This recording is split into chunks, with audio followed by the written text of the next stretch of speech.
তাই এখন আমি মনের আনন্দে মা মনসা দেবীর পুজো করব।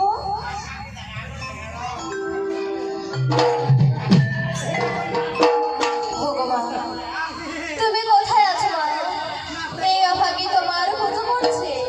তুমি তুমি এই অভাগীর পুজো নিও মা, এই অভাগীর পুজো নিও।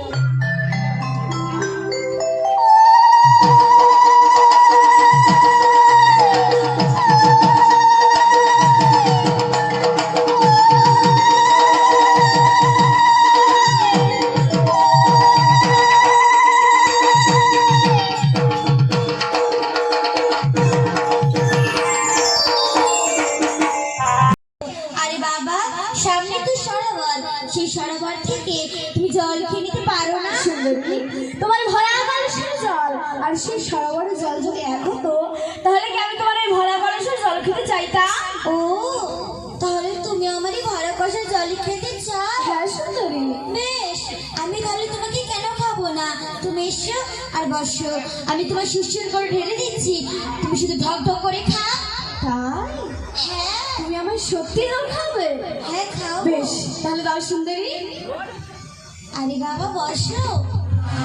দাও। বেশ দাও বাবা। কি করবো জানো লেখা?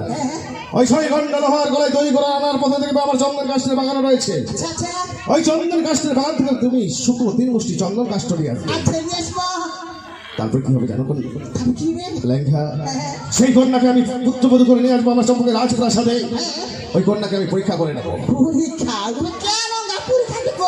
কিভাবে পরীক্ষা করবো? 3 মুষ্টি চন্দন কাষ্ঠ দিয়ে যে কন্যা সিদ্ধ করতে পারবে 6 ঘন্টা লোহার গলায়, সেই কন্যাকে পুত্রবধূ করে নিয়ে আসবো। নাম রেখেছি দুর্লভলখায়।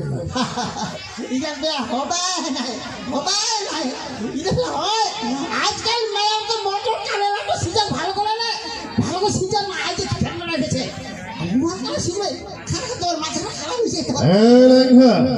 পারবে যে বা কন্যা হবে শিবের গৌরী, সিদ্ধ করিবে লোহার অঙ্গটি, কতটুকু লাগবে দেরি? বিলম্ব নাহি করো আমার রাজপ্রাসাদে, অতি শীঘ্র ছুটে যাও তুমি বৃহৎ কর্মকারের দিকে। আচ্ছা ঠিক আছে, তোমরা বসে কিছুক্ষণ অপেক্ষা করো, আমরা খালি বুদ্ধিটা এই মুহূর্তে কেনা যে ফোন থাকে নিব খালি ফোনে থাকে খালি। এই তোমার মনে থাকছে না কেন? আচ্ছা তোরা যাচ্ছি। আচ্ছা ঠিক। এই তো লেঙ্গাকে পাঠিয়ে দিলাম লোহ গলায় তৈরি করে নিয়ে আসতে, দেখি কত করে ফিরে আসে। আমি ক্ষণকাল অপেক্ষা করে দেখি।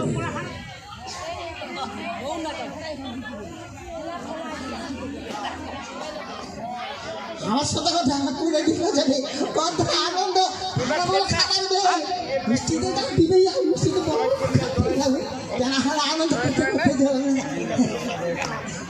আনন্দ করতে করতে যাবে। বহুদিন তো আমি জানি, এখনো বাড়ি যাবে, ভাবে আনন্দ যাবো।